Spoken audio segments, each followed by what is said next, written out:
Suga Sean just loaded the pressure on Max Holloway. So Sean was speaking about the upcoming match between Holloway versus Volkanovski. So that'll be number 3.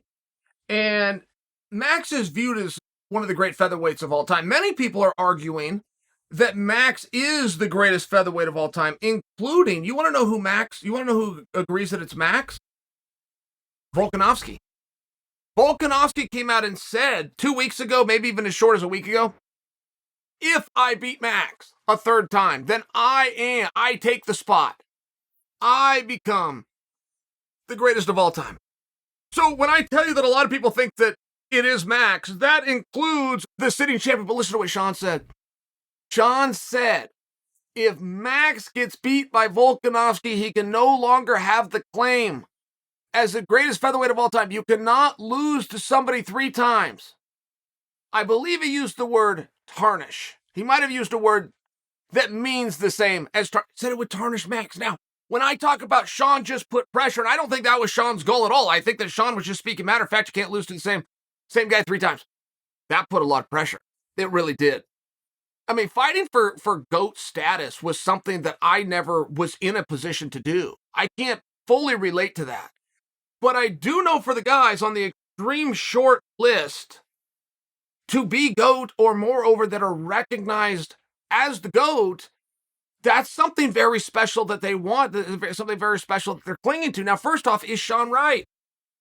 My producer, Ryan, asked me this question. He said, hey, is that true? You know, if you're the greatest ever, but you're at the back end of your career and this new young guy comes in and he takes you out and you just can't deal with him at that point in your career, does it become true? And I said, well, Ryan, I got to stop you right there because that's not the situation. Contrary to popular belief, Volkanovski is older than Max.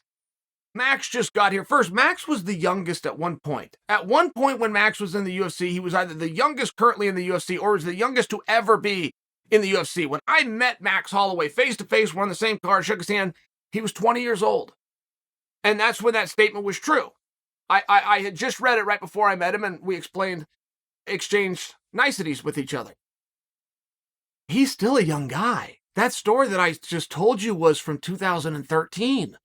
So no, there's no way to do the math. If a guy was 20 in 2013, how old is he in 2022? Like, that's impossible to ever find out. But the point is, Max is a very well-seasoned veteran, and he's an extremely accomplished guy, and I would argue that nobody had ever been anointed GOAT of a division as young as and as successfully as Max did, but it's not the situation of somebody newer and younger has come along. It's just the fresher face. It's just the less experienced face. And I bring that because I don't see it the same way Sean does. I can't put that pressure on Max. There is definitely, for sure, a meaningful conversation, including if Volkanovski gets his hand raised again. Because it's not what I saw. I saw Max beat Volkanovski twice. One of them, the second time, the one in Abu Dhabi, not even a question.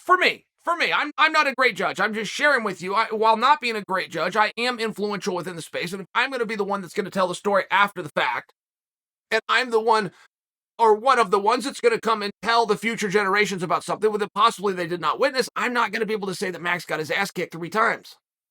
I'm not sure Max has got his ass kicked yet. I'm extremely bullish on the idea that in a worst case scenario, they're 1-1. Do I have the right to do that? Do I have the right unilaterally to come in and change history based on what my eyes told me? Well, that's how this works. So yeah, I'm going to say that I do. I am. And sometimes you just run into that guy. And sometimes you just run into that time. I'm fully convinced at 170 pounds. In any other era, Colby Covington's champion of the world. Dana White went as far as to say if Kamaru Usman doesn't exist, Colby Covington is the world champion. I watched Colby Covington have an interim championship of which he never lost. Woke up one day, wasn't the interim champion.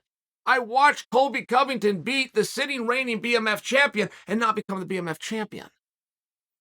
It's one of those things. John Anik was asked his list of the top 5 welterweights ever, and he put all the names that you would think. I mean, he paid the homage to the St. Pierre's. He paid the homage to the T. Woods. Of course, You can't talk about that without throwing in Matt Hughes, but he did put Colby Covington. Colby Covington, who was never the champion of the world. It was the only non-champion of the world on Jon's list for top 5 ever. And you know what? Jon's completely right. Colby is a top 5 ever. Just happens to have the same guy. I'm a big wrestling fan. One of the great wrestlers that the world's ever produced, but that America specifically has ever produced. This guy's got more youngest world champion in history. I mean, just amazing. It was Kyle Snyder. Kyle Snyder is competing and going head-to-head in the same era, at the same time, at the same weight class, with the guy they call the Russian Tank. Sadulayev is said to be the greatest wrestler to have ever done it. I don't know that I fully agree with that. I think Burroughs and Smith are in front. Totally different conversation. But he is believed to be the absolute best, and Kyle has to go head-to-head with him. So if Kyle comes in with the silver medal, it does not dismiss Kyle. It very much speaks to who your opponents were. Daniel Cormier was as good of a college wrestler as I have ever seen. He did not win the championship. Oh, should I mention, he was head-to-head in the same era, in the same year, in the same weight class as Chael Sonnen. The only wrestler to ever go undefeated, and by the way, grace the cover of the Wheaties box. It's one of those things. Who you're taking on and when you're taking them on is extremely relevant. I used to have a back and forth with this guy, used to fight, named Tito Ortiz. But Tito was claiming that he was a champion. He's giving speeches to kids as to what it's like to be a champion, and then he teased me for not. I'm going, well, Tito, the championship that you won when there was 11 guys under contract versus the championship I tried to win when there was 556 guys under contract, they're very different. That's a fair argument by me. I wouldn't be ridiculous and say that he didn't win the championship just because I'm in an argument with him. He did, but it was a very different championship. So who you're fighting, when you're fighting, it's really relevant. And sometimes you get these worlds that collide. I mean, BJ Penn was as good as you guys heard BJ Penn was. I knew that firsthand. I not only felt him, I watched him. I could name names of who I've watched in the practice room. BJ Penn, he was as good as reported. It's at the same time as the greatest to have ever done it, George St. Pierre. I mean, what do you want to do? What do you want to do? I can't discredit BJ or George. It's the opposite. I have to credit both of them for stepping in with nothing but short pants and a mouthpiece and putting that possible legacy and that current reputation on the line. I think it's a good thing. I think it's a cool thing. I think it's a positive thing. Suga Sean just added to this fight. Because if you guys take Sean's side, we just changed the stakes. If Sean wins this narrative battle,